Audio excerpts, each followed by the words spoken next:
बच्चों, स्वागत है आप सबका मेरे YouTube चैनल पर। आज हम लोग कक्षा 9 के ऑब्जेक्टिव टाइप क्वेश्चंस के बारे में पढ़ेंगे जो एग्ज़ाम में आ सकते हैं और संभावित हैं। तो चलिए हम लोग ऑब्जेक्टिव टाइप क्वेश्चन के बारे में पढ़ते हैं। इसे MCQs भी कहते हैं, यानी मल्टीपल चॉइस क्वेश्चंस। चलिए देखते हैं। बच्चों, पहला क्वेश्चन हम देख लेते हैं।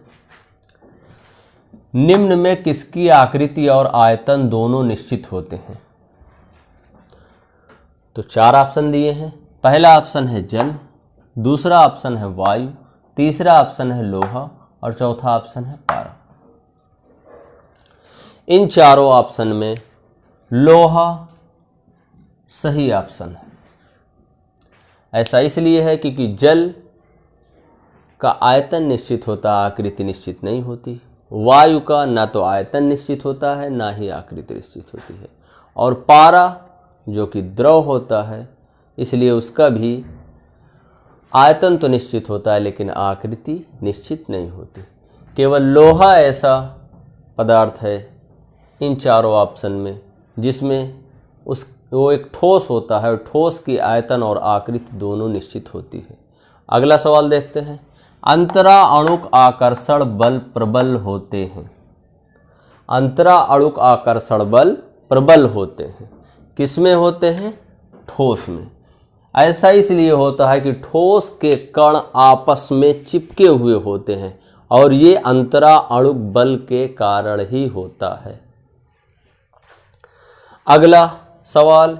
जिस ताप पर द्रव का वाष्प दाब वायुमंडलीय दाब के बराबर होते हैं उस ताप को कहा जाता है क्वथनांक। उत्तर ऑप्शन बी सही है। अगला सवाल है। द्रव्य की कौन सी अवस्था विद्युत की सुचालक होती है? 4 ऑप्शन दिया गया है। ठोस, द्रव, गैस और प्लाज्मा। तो इसमें ऑप्शन डी प्लाज्मा सही आंसर है। अगला क्वेश्चन है। मिश्रणों में समांगी मिश्रण है। चारों ऑप्शन देख लेते हैं। चीनी तथा नमक का मिश्रण। चीनी और नमक को मिला देने से वो मिश्रण समांगी तब तक नहीं होगा जब तक उसमें पानी न डाला जाए। तो ये ऑप्शन गलत है।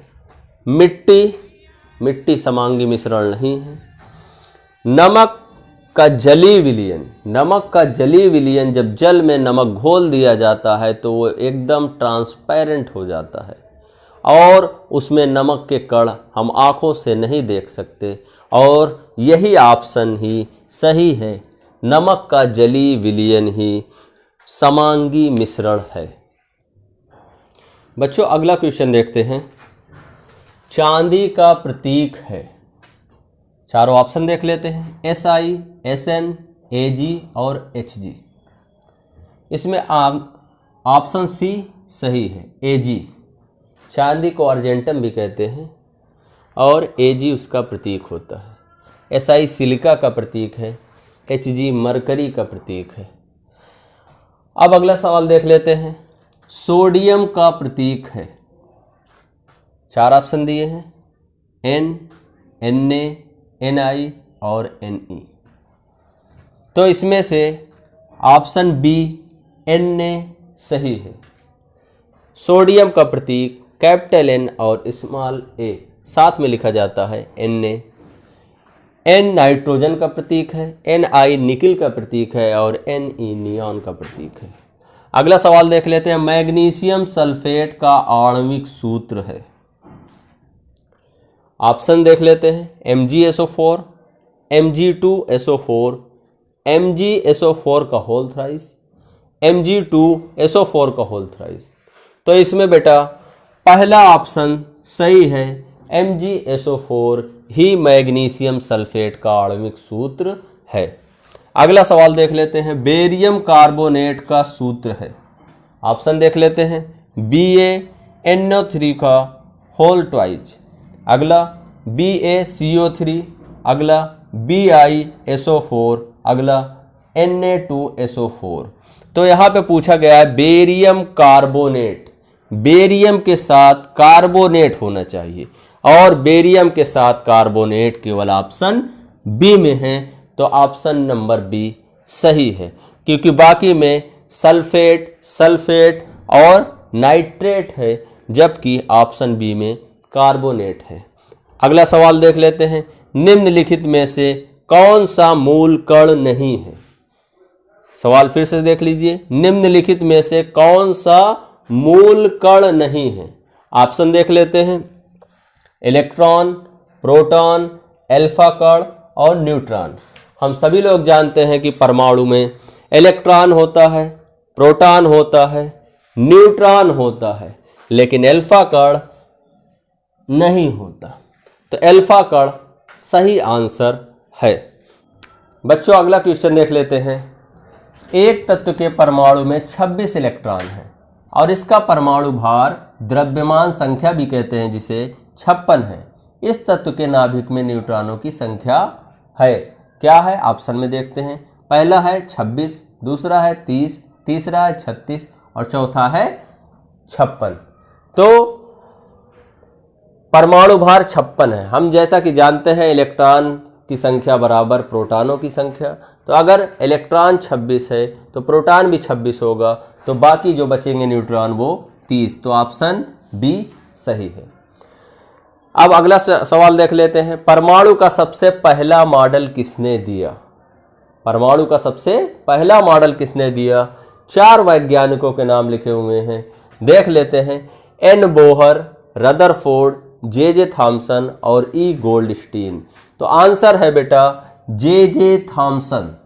परमाणु का सबसे पहला मॉडल जे थॉमसन ने दिया।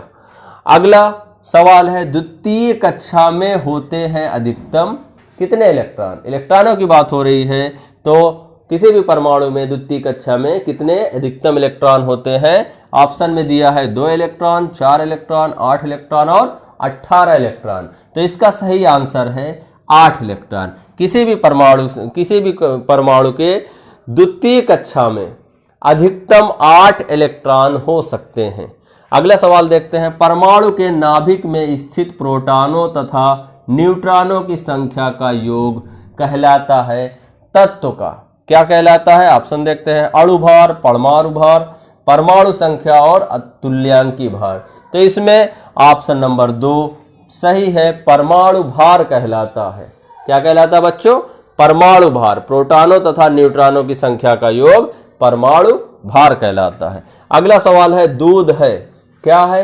ऑप्शन देखते हैं, ठोस का द्रव में कोलाइडी विलयन, या द्रव का ठोस में कोलाइडी विलयन, या द्रव का द्रव में कोलाइडी विलयन, या द्रव का द्रव में वास्तविक विलयन।